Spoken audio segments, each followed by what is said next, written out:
So guys, ganito yung pagtatabon niya. Nalagyan na ni daddy yan ng abono sa ilalim and then lupa. Tapos sa kanya ulit tatabunan. Basta ito ingatan na matabunan, yung dugtungan. Oh. O si daddy kasi nag-seminar yan. Meron kaming dalang hitahan dati na yun nga lang, unfortunately nasunog nga. So ito ulit, tatanim ulit siya ngayon. Ganyan lang siya. Yan. At ang may pakanapo nito ay si Madam. Ayan, o diba? Paano paglalimutan namin na ano, ganyan pala? Bakit daddy kailangan Magsusuyan ng panibago yung kanyang puno. Di ba markot yan? Opo. Yun ang sisibol. Oh, game from the start. Asan yung abono mo ay? Ayan, so ako ang gagawa niyan mamaya. Daddy, kaya ko ba yan? Kaya mo ay. So ayan. Hindi basta maglagay ng abo, kailangan tignan mo yung buta. Tignan yung buta. So meron siyang ganyan stick. Alam niyo ba kung ilang taon na yung daddy ko? He is 73. O diba? Hindi siya mukhang 73. Naku, tuwan-tuwa ka na naman day. Kailangan may upa ako. Oh. Ang mga Alap Piolo Pascual na 73 years old. This my evidence. Yeah. Tumatawad ka pa eh. Wag na nga. Ayoko na. Babawiin ko na. Malalim. Okay. So hindi dapat malalim. Oo, malulunod. Malulunod kasi daw. Kaya tinatabunan ng konti ni daddy.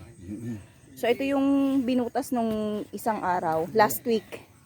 Titignan natin kung paano maglagay si daddy ng abono. Malalim pa yan. Quality. Quality. Alright. So ito yung mula sa pag-aabono.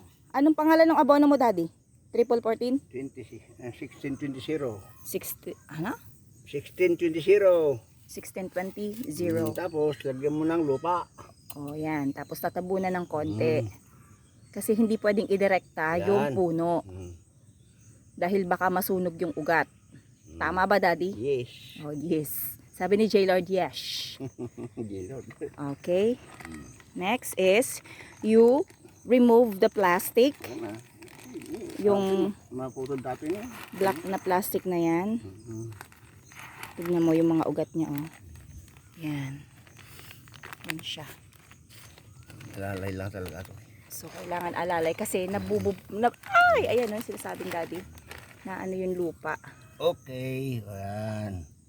Dikit mo yan dyan sa tamsi para diretsaw. Oh, ganun pala. Kaya yun pala yung purpose, no? Ay, syung ako. Kaya pala may tamsi. O, diba? Hindi pare-paras yung bonus nila ay kung minsan himalaya. Oh, sorry. Hindi kasi ako carpentero. Kaya di ko alam ang ibig sabihin itong string na to. Yan. Oh, ayan. Ito distance. Daddy kasi, this one, itong kawayan na to, yun yung distance niya. Ito naman, Or pangpantay. Ano? Oh, ganyan. Or Ano? Or Kaya mo yan, de. Tuloy-tuloy yung pawis. 4 meters ang distance. 4 meters ang distance each. Bawat isa. Yan. Yan. Ganyan siya. Okay. Kaya lang pag hindi pantay ang lupa. Ayan. So, next na uwi natin dito, i-vlog ulit natin kung ano na ang itsura nitong ating magiging, yung magiging result niyan. For how many months, daddy, are we expecting? Actually, bumubulaklak na siya. Hindi mo malalaglag yan. Malalaglag pa. Kung may So, yun yung magtutuloy, mga bunga niya, oh. Oh, yan. Ini-spray ba din dito, daddy? O abono lang? Abono kapag abono, mamulaklak. Yan. Okay. So, that's it for now, guys. Yan muna ang ating vlog for today. Bye. You say bye, daddy. Magbabay ka muna sa vlog ko. Bye. Bye.